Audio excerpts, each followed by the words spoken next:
제목, 내가 15년 전에서 17년 전쯤에 겪었었던 일. 작성자는 낸들 너를 알겠느냐 님입니다.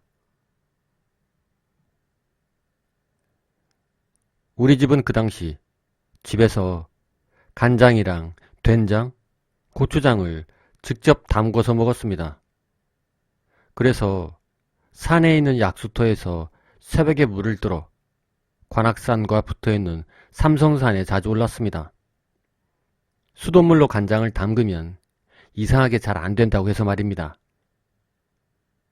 그때 당시 물을 장독에 채워 넣는 이유 중 하나를 더 덧붙인다면 김장할 때 동치미도 담그기 때문이었죠.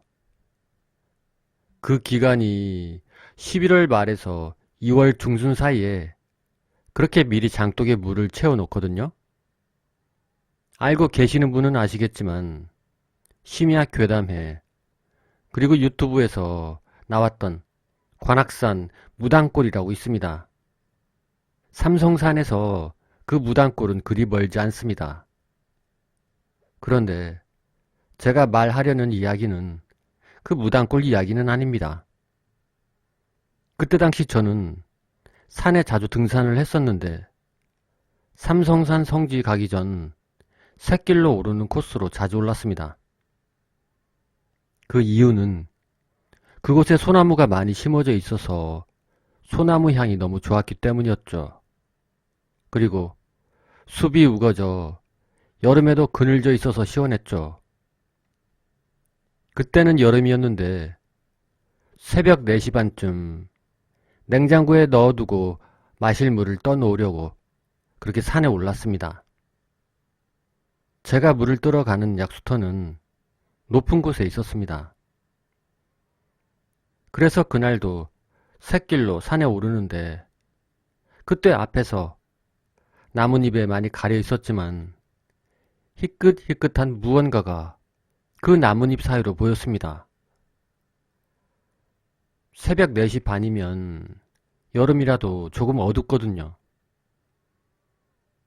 저는 조금 어두운 걸 무서워해서 잠시 그 자리에 섰습니다. 그런데 희끗희끗한 무언가가 계속해서 앞으로 오고 있었습니다. 계속 그 자리에 서서 앞을 자세히 봤습니다. 그런데 그 앞에서 어떤 흰 한복을 입은 할머니가 지팡이를 짚고 내려오고 계시더라고요. 그리고 그와 동시에 제 뒤쪽에서 어떤 아버지와 아들이 대화를 하며 올라오고 있더라고요. 그때는 제가 부끄러워서 빨리 약수터로 올라갔습니다. 그리곤 약수터를 어두운 새벽에도 그렇게 잘 오를 수가 있었죠. 그리고 그 할머니는 아마도 새벽에 무당이라 기도하시러 올라가셨던가 아니면 운동하러 가셨을 수도 있을 겁니다. 제가 물을 받으러 가는 곳 3분의 2 그 지점쯤에 무당들이 가끔 굿도하고 기도하러 오는 장소가 있습니다. 거기도 나무가 조금 많아서 낮에도 어두운 편이죠. 그곳에 무당들이 와서 구슬하거나 기도하러 오는 이유가 그쪽이 음기가 강해서라고 들었습니다. 저는 그런 말은 우습게 들었죠. 그런데 알고 보니 삼성산 그쪽에 사람들이 많이 스스로 목숨을 저버린다는 소리를 듣게 되었습니다. 그렇게 스스로 목숨을 저버리는 사람 중에는 고시생이 많다고 들었습니다. 삼성산과 신림동은 그리 멀지 않기에 그쪽으로 간다고 그러더군요. 오래전 신림동은 고시생들이 엄청 많이 있었거든요. 여하튼 어느 날 또 저는 산에 올랐는데 어떤 사람이 약수터 옆 소나무에 목을 그렇게 죽었다고 하더군요. 제가 산에 오르기 이틀 전에 말입니다. 그리고 다음 연도쯤 역시 같은 자리 소나무에서 다시 목을 그렇게 죽어서 그 소나무를 베어버렸다고 합니다. 그런 일이 있은 후 그 약수터는 사람의 발길이 많이 끊겼습니다. 그래도 저는 변함없이 물을 뜨러 다녔고요. 그리고 1월 초쯤 간장을 담글 물을 뜨러 새벽 4시쯤 산에 올랐습니다. 이틀 전부터 전날 오후까지 눈이 많이 내려서 발에 미끄럼 방지용 아이젠을 챙겨서 말이죠. 그날도 다름없이 같은 경로로 산을 올랐습니다. 눈이 많이 내리고 그래서 많이 미끄러울 거라고 생각을 했는데 다르더군요. 아무튼 그렇게 산을 오르는데 그날은 바람이 좀 불어서 추운 날씨였습니다.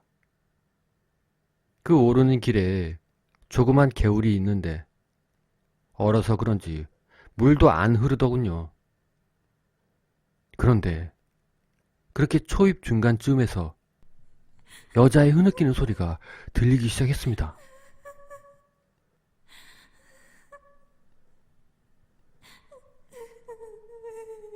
그런데 저는 예전 TV에서 계곡이나 개울 그쪽에 바람이 불면 간혹 그런 소리가 난다는 방송을 본 적이 있었고, 여름에 새벽 일찍 산에 기도하고 내려오는 할머니가 생각이 나서 그냥 무시하고 그렇게 올라가는데 바람이 불지도 않고 있는데 여자의 흐느끼는 소리가 나더군요. 저는 갑자기 등골이 오싹해서 다시 초입으로 빨리 내려왔습니다. 그러는 그 와중에도 계속해서 들리는 여자의 흐느끼는 소리. 다 내려와서 잠시 앞을 봤습니다. 아무 소리도 안 나더군요. 해서 다시 산에 오르는데 또 여자 우는 소리가 들립니다. 저는 그렇게 몇 번을 반복해서 오르락 내리락 그렇게 반복을 했습니다. 마치 꼭 누가 장난치는 것처럼 그렇게 우는 소리가 들렸습니다. 어쩔 때는 바람이 휑휑 부는데 여자의 우는 소리가 안 들렸다가 다시 들리고, 그리고 바람이 안 부는데도 그런 식으로 장난치듯이 여자 우는 소리가 들렸죠. 그래서 전 너무나도 등골이 오싹하고 무서워서 산에서 내려와 택시를 타고 집으로 들어왔습니다. 그리고는 항아리에 생수를 사다가 부어놨죠. 그리곤 그 삼성산에는 지금까지 오르지 않고 있었습니다. 그리고 몇 달 전 유튜브 모 채널에서 그 무당골 이야기가 올라왔더군요. 그 이야기가 저한텐 바로 옆에 붙어있는 산에서 겪은 일이 있어서 조금 흥미롭게 봤습니다.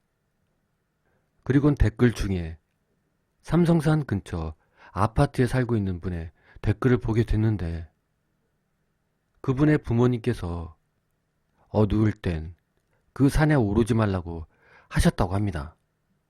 왜냐하면 바로 그 이유가 귀신 소리가 난다고 그랬다고 말입니다. 사실 그때 저는 좀 충격이었습니다. 그리곤 지금 쓰고 있는 내 경험을 댓글로 적어놨습니다. 그 댓글을 본 후 더 그 산에 오르기가 싫더군요. 그 삼성산은 천주교 신자들이 조선 후기에 많이 죽었던 곳이기도 하더군요. 그리고 산에서 스스로 목숨을 저버린 고시생들. 저는 여하튼 그 산에 오르기 싫고, 만약 오르게 된다면 해가 일찍 뜨는 여름에 해가 뜬 후에 오를 겁니다. 지금도 이 글을 쓰면서 등골이 오싹하네요. 그때의 기억들이 떠올라서 말입니다.